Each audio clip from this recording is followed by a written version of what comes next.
Hoy vamos a hablar un poquito acerca del Cristo de la Navidad y la apostolicidad de la Iglesia. Juan 17, 18 dice la palabra: como tú me enviaste al mundo, yo los envío también al mundo. Bueno, hemos reflexionado un poco ya acerca de que el Cristo de la Navidad es el fundamento para toda la Iglesia de Dios, es la piedra viva que convierte la Iglesia en casa espiritual, en sacerdocio santo, es la esperanza eterna de la Iglesia y es el que le da el carácter único de universalidad, de catolicidad, y así concluimos la semana pasada. Pues hoy, para conclusión de esta pequeña serie, os quiero hablar acerca de que el Cristo enviado por el Padre al mundo es quien le concede a la Iglesia su carácter de apostolicidad, ¿no? Al igual que en la semana pasada os expliqué que catolicidad es sinónimo de universal, ¿no? Hoy os explico que apostolicidad es sinónimo de envío, de enviar, ¿no? Una iglesia que es católica y apostólica, pero no romano, es por tanto una iglesia que es universal, no únicamente una congregación local, ¿no? Históricamente definida, es universal y es una iglesia enviada por Cristo al mundo, ¿no? Objetivamente hablando, las palabras apóstol, apostólico, apostolicidad, se pueden traducir perfectamente por enviado o por el verbo enviar, ¿no? Envío. Así que el apóstol es aquel que ha sido enviado por Dios para cumplir con una misión que le ha sido especialmente designada. Y al hablar del pueblo apostólico de Dios, estamos hablando de la iglesia enviada al mundo con una misión muy concreta y especial, la misión de anunciar por palabras y por obras el evangelio de la gracia de Jesucristo. Cuando buscamos comprender esa dimensión apostólica de envío y de misión, nos encontramos con que el Evangelio de Juan nos trae una profunda y bonita enseñanza acerca de ese tema, ¿no?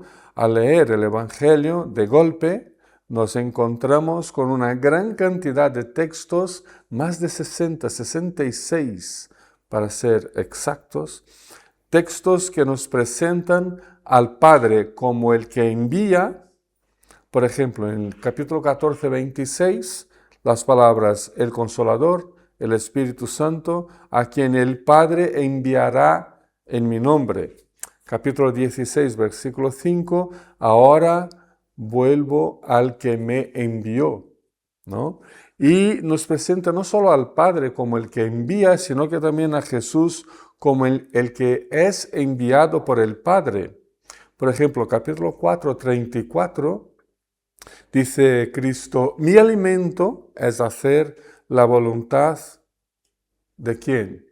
Podríamos decir, del Padre, pero Él no dijo eso. Él dijo, mi alimento es hacer la voluntad del que me envió, que sabemos que es el Padre.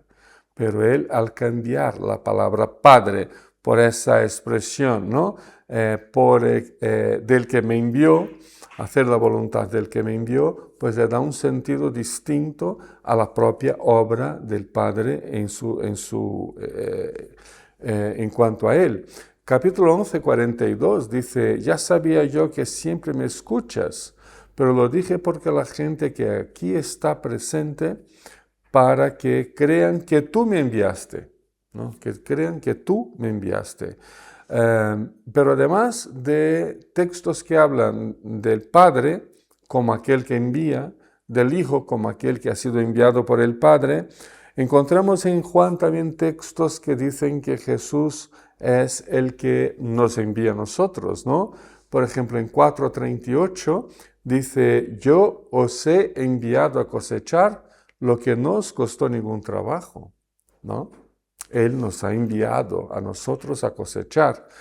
Capítulo 16, 20 dice, el que recibe al que yo envío, me recibe a mí. y el que me recibe a mí, recibe al que me envió. Incluso hay una identificación, ¿no?, entre el que ha sido enviado por Cristo y el Cristo que ha sido enviado por el Padre, ¿no? Se mezcla, se funde, ¿no?, en una única perspectiva. Con esto creo que tenemos suficiente para ver que el tema del apostolado, del envío, es muy intenso en este Evangelio del apóstol Juan. Se trata de un tema intenso en la propia vida de Cristo, como aquel que ha sido enviado al mundo por el Padre para cumplir con una determinada misión, que es la misión de tornar posible y concreta, históricamente hablando, la salvación de los seres humanos. La celebración, por tanto, de la Navidad de Cristo o de la Natividad de Cristo nos permite mirar hacia dentro de esa dinámica de envío, apostolado, que Cristo ha recibido del Padre, ¿no? Él ha sido enviado, la encarnación es eso, ¿no? Él se encarnó y nació, y así se concreta históricamente el envío de Cristo por el Padre, pero un envío que no se concluye con el nacimiento de Cristo, sino que con toda su obra, con la transmisión de la gracia, de su muerte, de su resurrección y de su vuelta al Padre, ¿no? El Evangelio de Juan nos dice que esa intensidad es tan importante que, por ejemplo, cuando leemos algunos textos que nos presentan al Padre enviando al Hijo y el Hijo enviando la Iglesia al mundo, pasamos a comprender una dimensión nueva de la Navidad de Cristo. Pasamos a entender que Cristo fue enviado por el Padre porque el Padre estaba por medio de Cristo enviando a toda una nación de fe a todo el mundo, ¿no?, a todas las demás personas. La apostolicidad, por tanto, se hace presente en cada momento del ministerio de Cristo, en sus palabras, definiendo su ministerio, describiendo su relación con el Padre, también indicando la naturaleza de la tarea con la que delegó a sus discípulos, a nosotros. Entonces vemos que el apostolado, el tema del envío, nos ayuda a entender todas las dimensiones de este ministerio y de la propia vida de Jesús. Está presente en cada parte, en cada momento de su vida. Y podríamos resumir todo eso diciendo que Jesús expresó quién Él es, en términos de su sentido de haber sido enviado. O sea, ¿quién es Cristo? Si le preguntamos a Cristo, ¿quién eres, Señor? Él posiblemente, desde la perspectiva de Juan, nos diría, soy el que ha sido enviado por el Padre. O sea, Él se ve, Él se identifica, Él se define por este sentido de misión, este sentido de envío que Él tiene. Y creo que de esa manera podríamos resumir el tema del apostolado, ¿no? El apostolado define el sentido de vida del propio Jesús. Cuando llegamos al capítulo 17, versículo 18 del apóstol Juan, que es un texto que se repite también en el capítulo 20-21, capítulo 20-21, que básicamente es lo mismo que hemos leído al principio, ¿no? Es la gran comisión, es la versión joánica de Juan de la gran comisión, ¿no? Como tú me enviaste al mundo, yo los envío también al mundo. Esta es la versión que tiene el apóstol Juan de la gran comisión.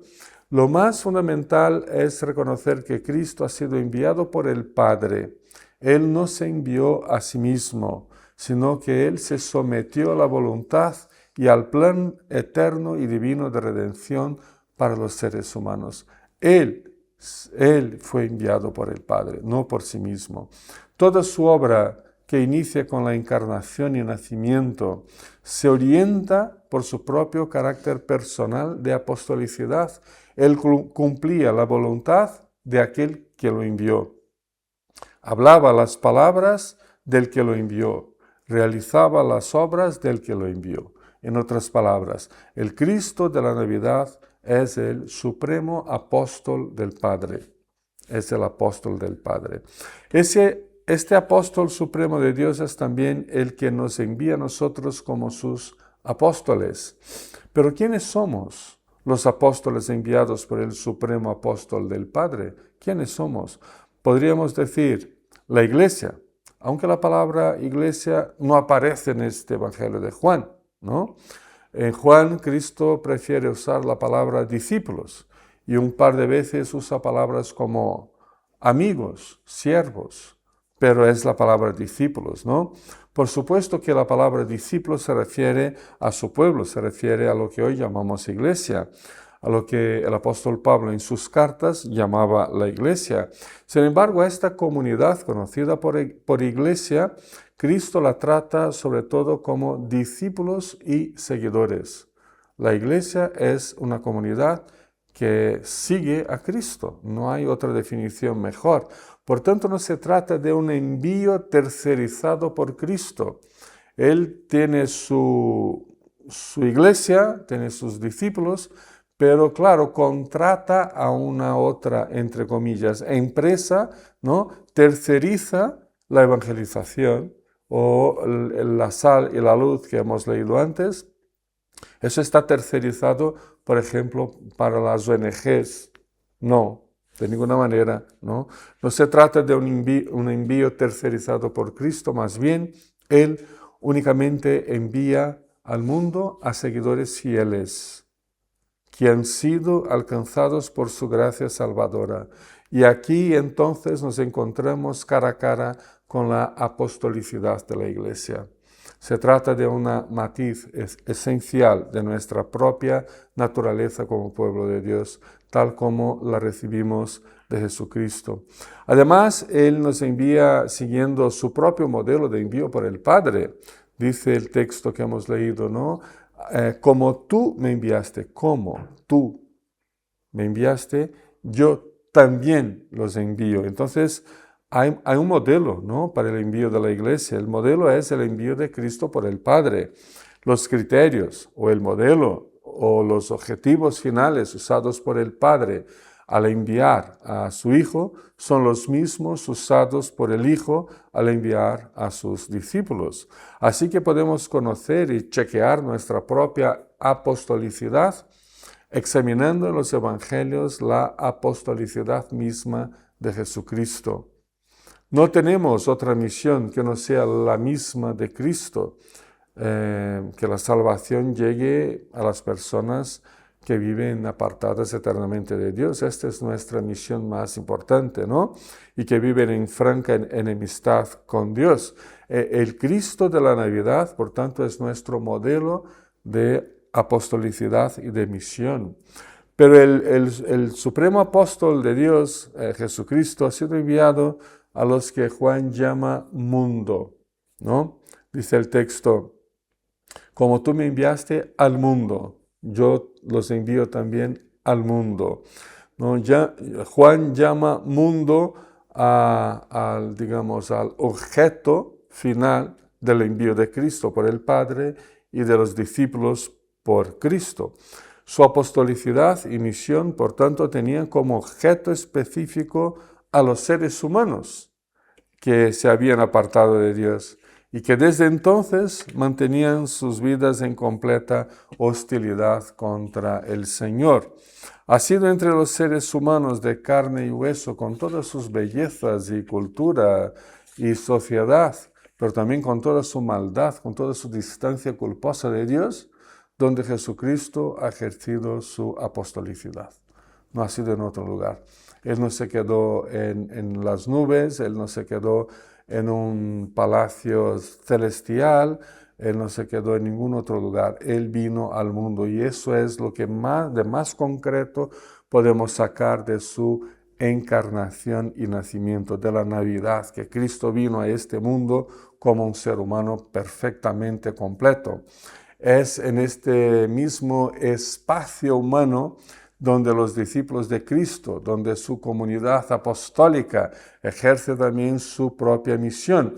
Y eso le confiere a la apostolicidad de la Iglesia un fuerte carácter de alteridad, o sea, es el otro como persona distante y necesitada de Dios, el objeto del envío de los discípulos. Fuimos y somos enviados por Cristo a este otro. No encontramos nuestra misión ni nuestra apostolicidad si nos quedamos mirando y admirando a uno mismo, sino cuando giramos vocacionalmente y ministerialmente nuestros ojos a cada otro, ¿no? Solo encontramos nuestra apostolicidad en la vida y en la obra de Cristo, pero solo la podemos vivir y ejercer al acercarnos con misericordia del Evangelio a cada uno de todos los demás.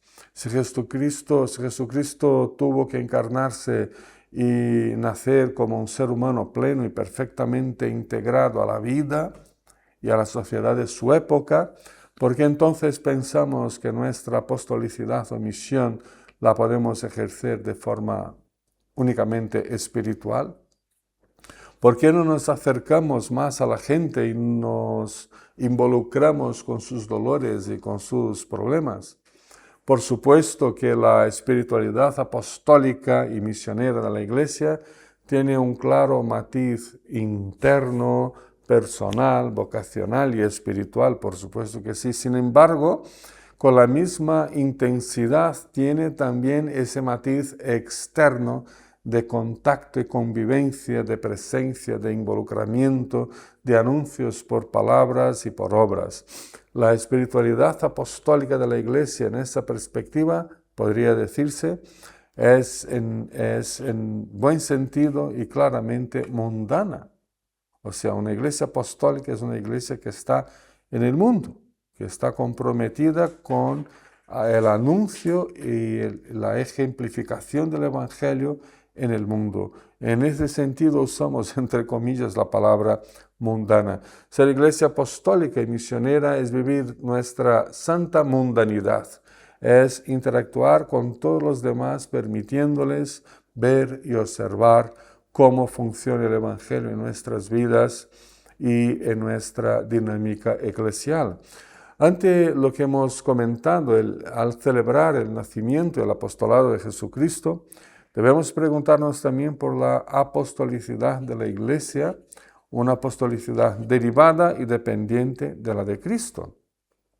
Sin duda que la respuesta empieza por hablar de los requisitos previos que caracterizan la apostolicidad del pueblo de Dios en el mundo. En ese sentido debemos tener siempre en mente que la Iglesia es la comunidad que personifica la fe y al aplicarla a su propia apostolicidad de los seguidores de Cristo, notamos la gran importancia que hay en buscar, en encontrar, en solidificar nuestra vida y nuestra misión en el Evangelio de Jesús. No hay otro lugar donde poner las raíces que no sea el Evangelio de Cristo. Por tanto, comprender la palabra de Dios, adecuar la palabra de Dios a cada dimensión de la vida, es la puerta de entrada para vivir esa apostolicidad con más amplitud.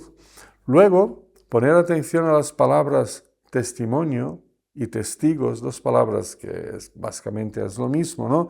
Testimonio y testigos, que en el Evangelio de Juan mantienen un profundo vínculo con la apostolicidad y el anuncio del mensaje de la salvación. Además, creo que la apostolicidad de la Iglesia, derivada de la apostolicidad de Cristo, también les da los contornos concretos a actitudes genuinamente cristianas, como actitudes que todos conocemos, pero que son muy, muy, muy cristianas, como el venir a Cristo y creer en Él. No hay nada más cristiano que el venir a Cristo y creer en Él. Pero ese venir a Cristo y creer en Él nos lleva a seguir a Cristo en humildad y dependencia. No venimos a Cristo sin seguirlo. Inevitablemente nos conduce a la acción de ir al mundo como enviados, como apóstoles de Cristo. Así que son tres grupitos de actitudes, de acciones que son genuinamente cristianas y que son características que si nos falta, pues pensamos si somos y no somos, ¿no? Nos cuestionamos. Pero son tres grupitos de acciones: venir y creer, seguir humildemente, ir como enviados a cosechar como siervos, ¿no? Aquí encontramos posiblemente el corazón de lo que se denomina la apostolicidad de la Iglesia. Una Iglesia apostólica es la que viene y cree en Cristo, es la que en consecuencia sigue a Cristo en dependencia humilde y que inevitablemente se dirige hacia el mundo como sus enviados, sus apóstoles. Esos tres verbos, si los memorizamos, venir, seguir, ir, forman en el Evangelio de Juan los principales movimientos apostólicos del pueblo de Dios. Y los tres movimientos solo se pueden vivir dentro del espacio humano del mundo. Y por supuesto que el amor mutuo y la unidad comprometida son la corona de esa Iglesia apostólica. Como conclusión, no solo de lo que he estado compartiendo hoy, sino que de toda la serie, los 5 estudios de este mes sobre la Iglesia desde la Navidad de Cristo, creo que podemos llegar a algunas implicaciones principales para nuestra edificación. Quería mencionar 4. Primero, la Iglesia que nace y renace de la encarnación y nacimiento de Cristo se fundamenta firmemente en la obra de Dios y no en sí misma. 2. La Iglesia que nace y renace de la encarnación y del nacimiento de Cristo sigue a su Señor encarnado, muerto, resucitado y exaltado por el poder del Padre. 3. La Iglesia que nace y renace de la encarnación y nacimiento de Cristo es una Iglesia que se vive, se mueve y que actúa bajo las dádivas soberanas de Dios. 4. Y último, la Iglesia que nace y renace de la encarnación y del nacimiento de Cristo vive humildemente anunciando el Evangelio salvador de Cristo al mundo como pueblo de Dios, cuerpo de Cristo y comunidad del Espíritu Santo. Que el Señor llene nuestras vidas con el Cristo encarnado. Amén.